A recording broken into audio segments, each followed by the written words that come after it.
tanpa memperpanjang kata, saya yakin banget nih teman-teman semua sudah bersiap-siap ini mau berdiskusi dengan Dr. David sendiri.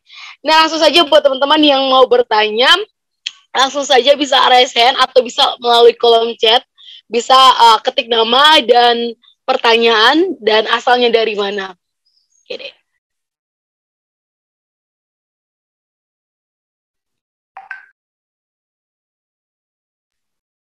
Di kolom chat sudah ada beberapa pertanyaan, mungkin sambil yang lain memikirkan, kita jawab dulu yang ada.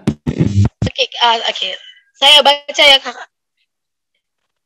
Oke nih Kak Dokter, ada dari Kak Andi Umbu nih. Tanyanya saat ini Kak, banyak sekali nih pro kontrak yang terjadi di kalangan masyarakat mengenai vaksinasi ini. Kita ketahui bahwa setelah vaksin banyak orang yang mengalami sakit atau mengeluh saat sudah sampai di rumah, dan ini akan berimbas ke orang lain. Nah, pertanyaannya, bagaimanakah tanggapan kakak mengenai pernyataan tersebut? Dan menurut kakak, apakah vaksinasi itu hak atau kewajiban? Oh iya, mohon penjelasan. Oke, sepertinya langsung dijawab ya satu-satu ya, supaya boleh kak. Ya, jadi begini, namanya vaksin itu ada KIPI. KIPI itu kejadian ikutan pasca imunisasi. Nah, KIPI ini bisa ringan, bisa berat. KIPI yang paling ringan misalnya demam ya. Tapi ini bukan sesuatu yang harusnya kita menjadi kaget, karena memang anak kecil saja, kita lihat kalau anak-anak kecil dibawa ke posyandu itu disuntik misalnya vaksin polio, tadi kita belajar vaksin polio, atau BCG, vaksin-vaksin yang selama ini kita selalu kerjakan setiap bulan di posyandu ya. Ada anak-anak yang mengalami demam, dan itu seharusnya tidak membuat kita jadi heran ketika ada orang divaksin dan demam. Justru itu membuktikan bahwa vaksin ini ada isinya. Dia bisa memicu respon kekebalan tubuh kita. Kan beberapa waktu lalu ada yang bilang, oh vaksin itu cuma disuntik air, vaksin itu cuma disuntik vitamin C. Nah itu salah. Justru dengan adanya KIPI yang muncul, itu artinya vaksin ini memang betul-betul merangsang sistem kekebalan tubuh kita. Nah itu yang pertama. Dan yang kedua, saya mau kasih tahu teman-teman bahwa KIPI ini sudah diuji dalam uji klinis sebelum vaksin itu akhirnya dinyatakan lulus uji klinis. Sehingga begitu, misalnya contoh, ketika kan tadi saya bilang ada KIPI yang ringan, ada KIPI yang berat. Yang berat itu bisa sampai ada reaksi alergi misalnya, atau sampai sesak napas, bisa pasien meninggal. Nah, dalam uji klinis itu kalau ada pasien yang KIPI berat itu, maka si vaksin ini yang sedang diuji ini bisa dibatalkan, teman-teman. Nah, teman perlu tahu bahwa vaksin COVID di dunia ini sekarang sudah lebih dari 2.000 vaksin yang diteliti. 2.000 macam vaksin. Jadi kalau teman-teman baru dengar Sinovac, baru dengar Moderna, baru dengar Pfizer, itu hanya vaksin-vaksin yang masuk Indonesia. Tapi vaksin yang sudah diteliti di dunia, ini kan sekarang negara lagi berlomba-lomba untuk buat vaksinnya. Nah itu ada 2.000 lebih. Tapi teman-teman, beberapa minggu yang lalu saya cek, dari 2.000 lebih itu yang lulus uji klinis tahap akhir, itu hanya 40-an. Artinya apa? Artinya uji klinis ini tidak main-main ya. Bukan orang bilang, vaksin itu uji coba, tidak teman-teman. Ini sudah diuji bahwa hampir 2.000 vaksin tidak lulus, artinya sangat ketat. Karena apa? Karena vaksin itu nomor satu adalah safety. Kita kalau belajar vaksin itu ada safety, ada efikasi. Seberapa aman, seberapa efektif. Nah, yang paling penting itu nomor satu safety-nya. Persoalan nanti efektif tidak, tapi dia harus aman dulu. Sehingga kalau dia aman, setelah vaksin itu lulus uji klinis, baru kemudian akan diajukan ke BPOM. BPOM itu lembaga di Indonesia yang punya hak untuk menyatakan makanan atau obat itu boleh dipakai atau tidak. Tapi BPOM menguji yang sudah lulus uji klinis dulu, jadi dia tidak asal ambil vaksin di luar sana lalu diuji.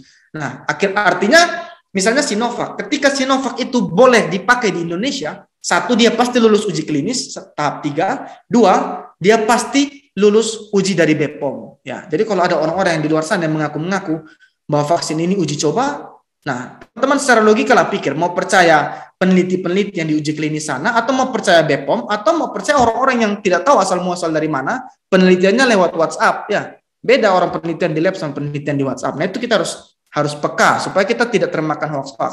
Nah, tapi memang, walaupun sudah ada uji klinis, kita tidak bisa, namanya, inilah uniknya dari dokter ya teman-teman, namanya obat atau vaksin apapun, diberikan ke manusia, itu tidak ada jaminan bahwa akan menimbulkan efek yang sama.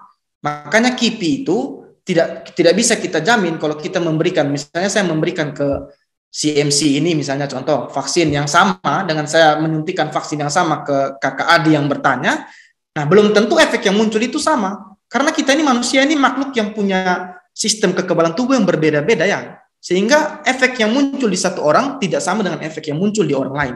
Jadi waktu divaksin ada yang demam, ada yang tidak. Tidak apa-apa, it's fine. Nah, memang kadang-kadang ada efek samping yang lebih berat, ya. Tapi efek samping itu masih bisa diatasi. Nah, lalu nanti akan muncul pertanyaan, lalu bagaimana? Ada nih yang mati nih setelah divaksin. Nah, itu kan sempat ya beberapa waktu yang lalu. Habis divaksin mati. Nah, sekarang saya mau meluruskan dulu ke teman-teman bahwa orang ketika dia divaksin, dia mati, setelah divaksin dia mati, itu tidak 100% berarti bahwa dia mati karena divaksin. Nah, ini kita harus teliti. Orang mati setelah divaksin bukan sama dengan orang mati karena divaksin. Saya sering kasih perumpamaan begini, teman-teman. Ada orang makan kacang, ya toh, kacang goreng, keselak, kemudian dia mati. Nah, sekarang saya mau tanya teman-teman, apakah kacang itu berbahaya sehingga membuat orang menjadi mati karena makan kacang? Tentu saja tidak ya. Jangankan kacang, kita bicara misalnya kita makan udang. Udang ini enak ya, di NTT kan banyak udang. Nah, kita makan udang, tiba-tiba ada satu di antara kita yang alergi udang. Dan alerginya yang tipe berat. Orang alergi ringan itu kan kulit gatal-gatal. Tapi ada yang alergi berat sampai tenggorokannya bengkak, sesak napas, bisa meninggal. Nah, kalau dia makan udang kemudian dia mati gara-gara alergi, apakah udang itu menyebabkan orang ini meninggal? Apakah udang ini kemudian kita katakan udang berbahaya dan kita boikot udang? Tentu saja tidak, ya itu tidak bijak. Itu ya respon tubuh orangnya yang membuat orang itu alergi. Tidak bisa kita salahkan kacang, tidak bisa kita salahkan udang. Maka dari itu ketika ada kasus di mana meninggal misalnya karena vaksin, harus diserahkan kepada tenaga medis untuk dilakukan uji pasca kematian. Ya, kalau bahasa kerennya itu kalau memang mau kita cari tahu akan diadakan penyelidikan, kemudian kalau memang butuh akan dilakukan namanya visum. Itu untuk mencari tahu penyebab kematian sehingga bisa dinyatakan betul tidak orang ini mati karena vaksin. Jangan sampai dia mati karena hal lain, kebetulan dia habis divaksin lalu orang mengatakan orang ini mati karena vaksin. Itu salah. Beberapa waktu yang lalu teman saya ada yang punya kasus pasien meninggal setelah divaksin. Nah, ternyata dia punya diabetes. Diabetesnya sudah tidak terkontrol, gula darahnya sangat tinggi, sehingga dia mengalami namanya koma diabetik. Kemudian kebetulan, entah bagaimana ceritanya, dia habis itu divaksin. Jadi meninggalnya karena koma diabetik, tapi habis divaksin. Nah, orang menganggapnya mati karena vaksin, karena memang ya kurang teliti lah dalam membaca ya. Sama juga, misalnya ada orang habis divaksin kemudian positif COVID. Apakah pasti karena divaksin dia positif COVID? Belum tentu. Mungkin saja dia sebelumnya sudah positif, tapi tidak tahu karena tidak periksa. Kemudian dia datang vaksin, baru setelah vaksin mungkin dia sakit atau bagaimana, periksa dia positif ya. Jadi belum tentu sesuatu yang terjadi karena sesuatu lainnya itu belum tentu diakibatkan oleh hal itu. Ya, makanya kalau teman-teman dulu waktu SMA ada belajar logika matematika, ya itu penting ternyata untuk kehidupan kita. Supaya kita tidak asal A mengakibatkan B tidak sama dengan A setelah B ya. Mungkin itu dulu. Kalau yang pertanyaan hak atau kewajiban ya saya sudah memberikan pandangan saya tadi di akhir. Oke, jadi ada pertanyaan lagi nih Kakak Dokter dari kami nih. Dia mendengar isu adanya vaksin ketiga jenis Sinovac nih. Apakah benar dan kenapa harus ada vaksin ketiga? Silakan Dokter. Oke, jadi vaksin ketiga ini yang sekarang yang akan segera dilakukan ini vaksin ketiga untuk tenaga medis ya. Jadi untuk masyarakat awam, masyarakat umum yang tidak berhadapan dengan pasien itu belum ada isu-isu untuk diberikan vaksin ketiga. Nah, apakah harus Sinovac? Sebenarnya tidak juga. Tapi disarankan untuk menggunakan vaksin yang berbeda dengan dua vaksin yang pertama. Jadi misalnya kayak saya dulu kan di vaksin pertama yang Februari yang pertama keluar ya, itu Sinovac 2 dosis. Kemudian sekarang saya akan mungkin besok atau minggu depan saya akan divaksin yang dosis ketiga menggunakan Moderna. Jadi menggunakan vaksin yang berbeda. Kenapa? Karena beda. Tadi kan saya bilang vaksin itu bisa dibuat dari berbagai bahan yang berbeda ya. Nah, Sinovac itu dibuat dari virus COVID yang dimatikan. Sedangkan Moderna itu dibuat dari RNA atau DNA dari si virus. Nah, ini dua cara kerja yang berbeda. Nah, kenapa akhirnya diberikan dosis ketiga? Karena ternyata dari penelitian yang di luar negeri itu ketika diberikan dosis tambahan booster namanya ya, dalam dunia vaksin itu kita sebut booster. Nah, ketika diberikan booster dengan vaksin yang dibuat dari metode berbeda itu bisa menimbulkan antibodi yang lebih tinggi. Jadi memang tujuannya kenapa dinakes duluan? Karena ya memang nakes kan sangat berisiko ya. Kita tiap hari ketemu pasien, berhadapan dengan pasien, apalagi yang teman-teman yang di pusat karantina itu sangat berisiko. Sehingga itu sebenarnya tambahan proteksi untuk mereka, makanya diberikan vaksin dosis ketiga. Ya prinsipnya sama seperti booster vaksin lainnya. Waktu kecil itu kan ada vaksin yang sampai 4-5 kali kan, kalau teman-teman ingat, waktu anak bayi. Nah, ibu hamil pun nanti ada vaksin tetanus. Vaksin tetanus itu dosis lengkapnya 5 kali pemberian. Jadi Kemarin saya baca status Facebook, saya sudah buat videonya cuma belum saya upload di YouTube ya. Itu tentang menjawab komentar-komentar Facebook. Ada satu komentar lucu, dia bilang begini, ini kok vaksin di booster-booster terus, lama-lama sistem imunitas kita jadi turun. Nah ini kurang belajar.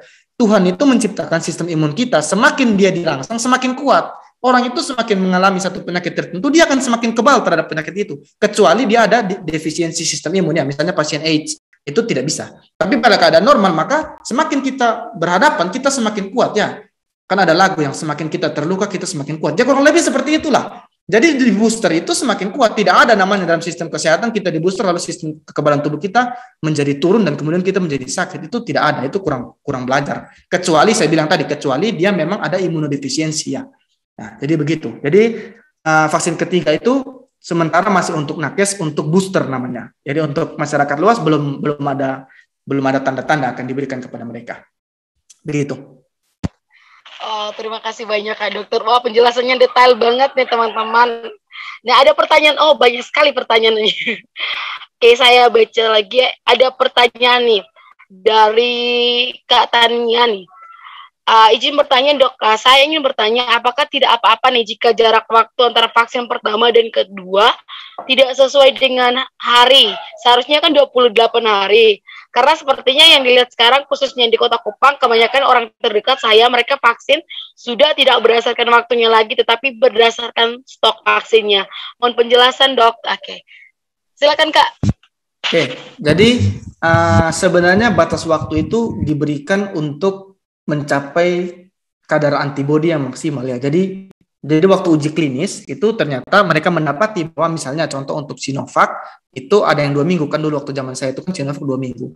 Nah itu ternyata 2 minggu itu ketika diberikan booster pada minggu keduanya itu maka antibodinya itu akan mencapai peaknya atau puncaknya. Jadi anggapannya itu 2 minggu itu paling bagus untuk antibodinya bisa terbentuk yang setelah vaksin itu. Nah kemudian ada penelitian lanjut yang katanya 28 hari, makanya sekarang rata-rata 1 bulan ya. Jadi memang perkembangan ilmu medis itu ya berkembang, namanya ilmu medis itu berkembang. Nah, apakah boleh lewat dari itu? Ya sebenarnya tidak berbahaya, boleh-boleh saja. Tapi kembali lagi dari penelitian itu yang paling tinggi antibodinya itu setelah 28 hari. Jadi tetap usahakan supaya bisa dalam 28 hari itu. Nah itu ya sebenarnya itu PR juga dari mungkin dari penyedia vaksin ya, karena mereka harus memastikan kan sebenarnya kalau ketersediaan vaksin itu harus ada untuk dosis kedua kan harus dihitung sejak dosis pertama diberikan kan harus dihitung juga vaksin dosis keduanya ya. Jadi kenapa 28 hari untuk si Sinopharm misalnya, ada juga yang pakai 3 bulan, kalau tidak salah AstraZeneca itu 3 bulan. Kenapa memilih 3 bulan? Ya karena penelitian di AstraZeneca memang dosisnya itu maksimalnya bukan maksimal, kadar antibodi tertingginya itu setelah 3 bulan. Kalau untuk Sinovac 1 bulan. Makanya memang beda-beda. Tiap vaksin itu beda-beda waktu pemberian boosternya. Ya, sama juga lah dengan vaksin-vaksin lain beda-beda. Tetanus itu ada yang setelah 5 tahun malah. Jadi memang beda-beda vaksinnya. Tapi kenapa bisa dapat angka itu ya kembali lagi dari hasil penelitian. Begitu. Kalau lewat-lewat 1-2 hari tidak apa-apa sih. Lebih baik daripada tidak divaksin gitu. Oke, terima kasih banyak ya dokter. Nih ada lagi nih pertanyaannya. Dari siapa ya ini? Oke. Dari yang tadi Oke, dari kasus kan halo Kak, izin bertanya nih karena sekarang syarat perjalanan harus menunjukkan kartu vaksin. Tapi mengenai vaksin untuk umur 12 sampai 17 tahun, mengapa masih belum ada di Kota Kupang? Kebetulan saya juga baru berumur 17 tahun dan sekarang berada di Kota Kupang dan ingin pulang. Tapi kendala belum vaksin karena masih berumur 17 tahun. Tapi ada teman saya juga yang umur 17 tahun tapi sudah bisa vaksin. Apakah tidak masalah jika vaksin untuk umur 18 tahun ke atas yang digunakan oleh orang yang berusia 17 tahun? Gimana dok tanggapannya? Oke, ya yang pertama setahu saya di NTT itu kalau tidak vaksin bisa menggunakan surat pemeriksaan antigen atau PCR ya. Jadi untuk pergi boleh bawa surat PCR atau antigen. Cuma masalahnya nanti mungkin dari luarnya ya, dari daerah tertentu tiba-tiba bisa saja ada yang minta surat vaksin. Jadi itu kebijakan masing-masing kebijakan masing-masing Pemdanya. Jadi tidak bisa, misalnya saya bilang di sini se-NTT misalnya. Kadang-kadang kita ke Kupang dari Soe tidak pakai surat, tapi tidak bisa saya bilang kalau saya mau ke Jawa saya tidak pakai surat juga kan tergantung pemerintah Jawanya. Kalau mereka mewajibkan harus rapid, harus divaksin ya kita ikut aturan mereka. Nah, untuk vaksin di bawah 17 tahun dulu memang belum boleh ya. Tapi 2 minggu lalu kalau tidak salah saya lihat beritanya, update-nya itu sudah dinyatakan aman untuk anak di bawah 17 tahun. Tapi kenapa belum bisa divaksin? Ya kembali lagi saya bilang tadi, karena vaksinnya terbatas, dosisnya itu tidak banyak, sehingga memang ada prioritas, kali prioritas. Makanya mungkin ketersediaan vaksin itu memang salah satu isu juga. Makanya saya selalu bilang, kalau kita bisa divaksin itu syukuri dan kerjakan, karena banyak orang yang mau divaksin itu belum bisa, kasihan mereka. Ini malah sudah divaksin, malah tidak mau divaksin ya. Kalau kita belajar di luar negeri itu ada vaksin hunter. Vaksin hunter itu sekelompok orang yang kerjanya tiap hari duduk tunggu di depan pusat vaksin. Apa yang mereka tunggu? Jadi vaksin itu satu kali buka satu dosis, satu botol itu isinya untuk 10 orang. Nah, mereka itu menunggu, kalau ternyata sudah dibuka 10, yang datang cuma 7, kan yang 3 tidak boleh disimpan lagi. Maka yang 3 itu akan dihibahkan kepada orang-orang di sekitar situ. Nah, mereka itu menunggu-nunggu yang seperti itu. Nah, itu di luar negeri sampai begitu loh. Sampai orang itu menunggu vaksin, antri tanpa kepastian. Yang menunggu tanpa kepastian itu hal yang tidak menyenangkan, tapi mereka rela menunggu tanpa kepastian untuk mendapatkan vaksin. Nah, jadi di sini kita harus mengejar sebenarnya vaksin. Nah, untuk yang tadi yang bertanya, ya itu memang permasalahan kita, vaksinnya sedikit, ya harap bersabar, kita tetap mempercayakan untuk pemerintah kita mengerjakan tugasnya. Yang saya bisa himbau adalah ketika sudah berhasil diadakan vaksinnya, segeralah manfaatkan. Ada teman saya yang sudah bisa divaksin tapi malas daftar, ya tidak divaksin. Jadi pemerintah mengerjakan bagian mereka, kita harus disiplin mengerjakan bagian kita, begitu. Mungkin begitu. Oke, betul sekali nih. Ini sesuai pengalaman saya nih teman-teman juga. Kemarin memang tidak dapat kuota vaksin, tapi berusaha berdiri tanpa harapan di puskesmas biar bisa dapat antrian, dan puji Tuhan bisa dapat karena ada yang berhalangan. Nah, selanjutnya ke dokter nih, ada lagi nih pertanyaan. Nah, ada pertanyaan dari Kak Samuel nih. Dari Samuel Umbu Javin Rigu dari STT Johannes Calvin Bali. Yang menjadi pertanyaan saya tadi sudah jelas tentang histori vaksin dan melalui proses yang panjang dan uji klinis. Tetapi banyak problem di Indonesia. Salah satunya anggota DPR RI tolak vaksin karena belum uji klinis. Saya rasa kita tahu bahwa semua ya, dan setelah itu ada isu yang lebih heboh bahwa di vaksin itu ada SIP 66 lambang bisa apa nih, antikris atau tanda akhir zaman. Jadi dalam menanggapi isu seperti ini, menjadikan orang-orang trauma dengan hal sehingga menolak vaksin dan harus terpaksa untuk vaksin hanya karena kebutuhan administrasi perjalanan. Hal ini menimbulkan kebingungan bagi masyarakat. Bagaimana tanggapan Dok terkait pernyataan ini? Silakan Kakak. Ya, banyak ya. Jadi satu-satu. Yang pertama, DPR RI menolak vaksin. Nah, ini ada nih di video saya yang baru nih, yang mau saya upload mungkin besok atau malam ini. Intinya begini, oke, ada DPR yang menolak vaksin. Nah, yang saya tidak mengerti masalahnya di mana, gitu. Kan DPR ini sebagai apa sehingga kalau dia menolak lalu vaksin itu menjadi sesuatu yang buruk? Ya terserahlah, kalau beliau mau menolak vaksin, hak beliau. Tapi itu tidak membuat vaksin ini menjadi buruk. Memang dia salah karena dia adalah public figure ya. Tapi saya selalu bilang, jangan dengar DPR RI teman-teman. Dengar itu Kemenkes, dengar itu BPOM, dengar itu WHO, CDC. Artinya lembaga-lembaga yang memang di bidangnya lah. Kan tidak mungkin kalau kita mau bangun rumah, misalnya kita mau hitung-hitungan bangunan rumah, masa kita tanya di koki, kan tidak masuk akal. Kita mau masak steak misalnya ya, kemudian kita datang cari arsitek suruh masakan kita steak, kan tidak masuk akal. Kalau tiba-tiba muncul seorang dokter mengomentari sebuah jembatan karena salah konstruksi, ya itu kan aneh kan teman-teman. Dan lebih aneh lagi kalau kita percaya dokter itu, orang jembatan kan yang ahli ya orang sipil bukan dokter. Jadi persoalan masalah ada DPR RI menolak, ya silakan dia menolak, tapi itu bukan menjadi acuan bahwa kita mengatakan vaksin buruk. Ya, kecuali kalau vaksin ada yang dikatakan oleh misalnya Kemenkes mengatakan vaksin A tidak aman, ya itu yang harusnya kita ikuti. Biar mereka mengatakan itu tidak aman, kita tidak pakai. Ya, tapi kalau DPR RI biar seluruh DPR pun menolak, kalau menurut saya kalau yang lebih berkompeten mengatakan dia aman, ya kita percaya yang lebih berkompeten kan, begitu ya. Bahkan kalau ada dokter yang mengatakan vaksin tidak aman pun kita lihat dasarnya apa. Kita, ya itulah perlunya literatur review ya. Kita membaca internet ini masalahnya sekarang sudah terlalu luas dan terlalu bebas. Jadi ketika kita mendengar yang kalau tiba-tiba katakanlah ada dokter yang menolak, ya beberapa waktu lalu memang ada dokter menolak vaksin ya. Kalau teman-teman nonton di YouTube saya tuh ada, saya bahas 1 jam. Yang pertama cek dulu dia dokter betulan atau tidak. Kadang-kadang banyak juga yang mengaku dokter. Yang kedua kalau dia dokter lihat isi yang dibicarakan apa. Kadang-kadang ada juga yang dokter yang ngomongnya asal-asalan. omongnya tidak berdasarkan bukti ya. Jadi kita yang percaya nomor satu itu adalah bukti ilmiah. Nah, dengan asumsi bahwa Kemenkes bertindak sesuai dengan bukti ilmiah. Kalau ragu-ragu dengan pernyataan Kemenkes, silakan cari literatur review yang bagus. Di internet tuh banyak jurnal gratis yang bisa diakses. Seingat saya sih tentang COVID ini sekarang digratiskan di seluruh dunia supaya orang itu bisa mengakses semua informasi tentang COVID. Jadi sudah gratis, tinggal kita mau baca atau tidak. Nah, kemudian yang masalah kedua, yang masalah chip 666 dan lain-lain antikris itu, ya itu sebenarnya pembahasannya sangat panjang dan memang bikin meresahkan ya. Dan saya pernah membahas ini itu sekitar 1 jam, ada 3 video saya pisah jadi 3. Itu saya membahas dengan Pendeta Esra Soru, kalau teman-teman pernah dengar. Kita bikin sesi tanya jawab dari sisi medis dan sisi Alkitab tentang vaksin. Nah, itu kita membahas juga tentang antikris dan 666 itu. Dan di situ pembahasannya lumayan panjang. Nanti kalau saya jelaskan di sini kita jadi sesi baru, jadi sebaiknya kalau Bapak sempat bisa dicek di YouTube saya. Intinya, saya kasih intinya saja seperti ini. Kalau mereka bilang, ya contohnya itu ada DNA antikris di dalam virus. Nah, pertanyaannya adalah kalau ada DNA antikris di situ, DNA itu kan diambil dari antikris ya. Nah, pertanyaannya antikrisnya di mana? Kalau mereka tidak bisa membuktikan bahwa antikrisnya ada di dunia, berarti tidak mungkin bisa diambil DNA-nya.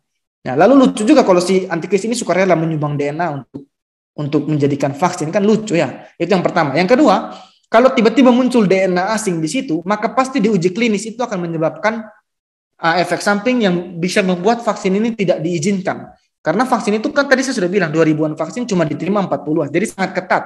Begitu ada zat-zat aneh-aneh yang tidak perlu masuk dalam vaksin dan kemudian menyebabkan efek samping, maka pasti terdeteksi di uji klinis dan pasti akan dibuang.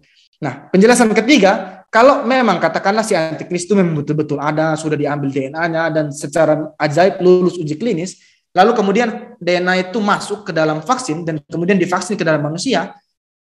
Ingat ya, tadi respon tubuh manusia ketika ada benda asing, yang pertama kita bisa mati. Oke, kita mati.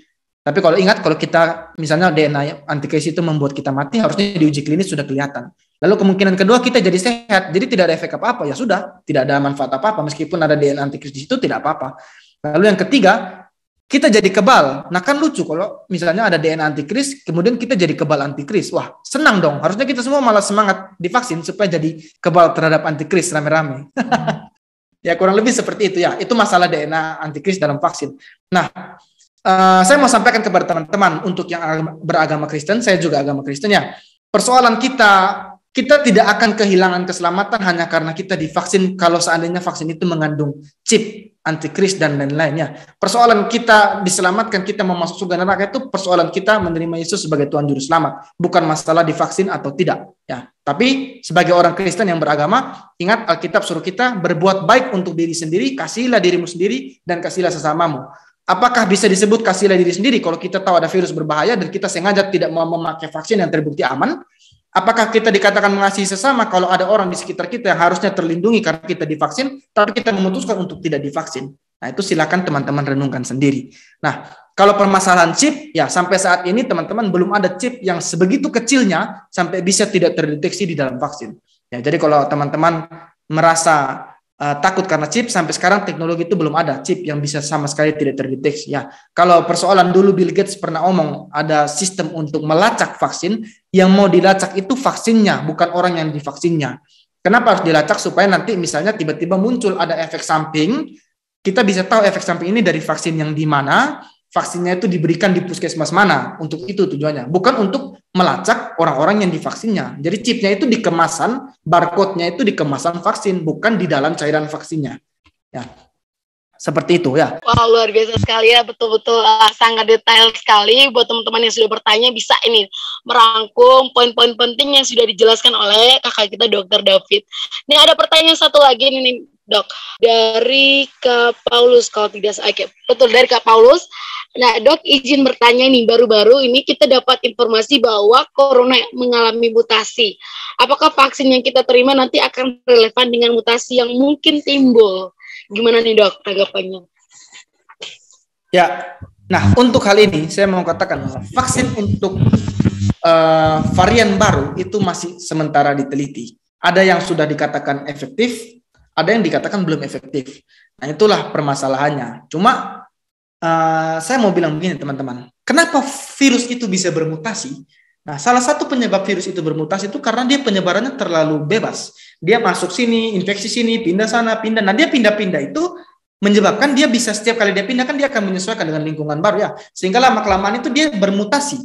Jadi, cara terbaik mencegah mutasi adalah mencegah penyebaran. Nah, cara terbaik mencegah penyebaran itu vaksin. Jadi sebenarnya vaksin itu juga secara tidak langsung mencegah mutasi.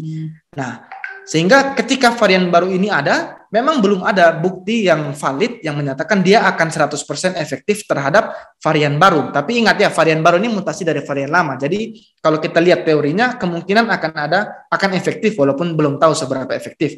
Tapi kalau disuruh memilih vaksin atau tidak, tetap vaksin saja. Karena apa? Karena dengan vaksin varian baru keluar ini, varian lama juga masih ada, teman-teman. Jangan lupa. Dan sampai kita terlalu fokus, akan vaksin tidak mempan buat varian baru, ngapain divaksin lah. Kita lupa yang varian lama juga masih ada dan masih bisa bermutasi lagi. Jadi, kembali lagi saya bilang, keamanan vaksin itu sudah terjaga, sudah pasti. Masalah dia efektif untuk varian baru itu belakangan. Toh kan kalau dia tidak efektif, tidak rugi apa-apa juga kita kan. Selama dia aman, ambillah vaksin itu. Kan kalau seandainya dia tidak efektif, ya paling kita cuma rugi sakit 2 menit waktu ditusuk. Sedangkan kalau ternyata pada akhirnya dia diteliti dan terbukti efektif, kan syukur sudah divaksin kan. Nah, jadi itu. Jadi memang belum ada bukti untuk semua varian baru, karena varian baru sekarang sudah banyak. Sudah sampai Delta lagi, semakin lama semakin banyak. Ya justru untuk menghentikan varian-varian baru bermunculan, kita harus semakin cepat mencapai herd immunity itu. Begitu. Ya, terima kasih banyak Kakak Dokter David, luar biasa sekali pertanyaan teman-teman. Pertanyaan dari Kak Paulus menjadi pertanyaan terakhir dalam sesi diskusi kita pada pagi hari ini. Kakak Dokter David nih, ini bagaimana nih tanggapan Kakak Dokter David terhadap orang muda, bisa kasih closing statement yang memberi pengarahan buat teman-teman muda, buat teman-teman partisipan yang ada di ruang virtual ini. Silakan Kak. Apresiasilah pemerintah kalian yang bisa mengadakan sekian banyak vaksin dan vaksinlah. Lalu yang kedua, kenapa isu-isu ini ada ya teman-teman? Itu karena terlalu banyak informasi yang tidak benar beredar di sosial media. Tidak bisa kita melawan edukasi yang salah di WhatsApp atau Facebook, kita lawan dengan edukasi langsung satu-satu pasien, kita pasti kalah teman-teman. Dengan kita tidak menyebarkan yang salah itu tidak cukup. Kita harus menyebarkan juga yang benar. Ingat dari sejarah pernah ada kasus di Inggris ketika awal-awal vaksin dikeluarkan, itu pemerintah menolak vaksin dan itu menyebabkan sangat banyak orang harus meninggal ya. Jadi jangan sampai karena kita tidak mau, karena kita malas menyebarkan informasi yang baik, orang lain menjadi korban. Kalau kita muda, oke kita kuat, tapi orang tua belum tentu kuat. Ya, sekian. Salam sehat.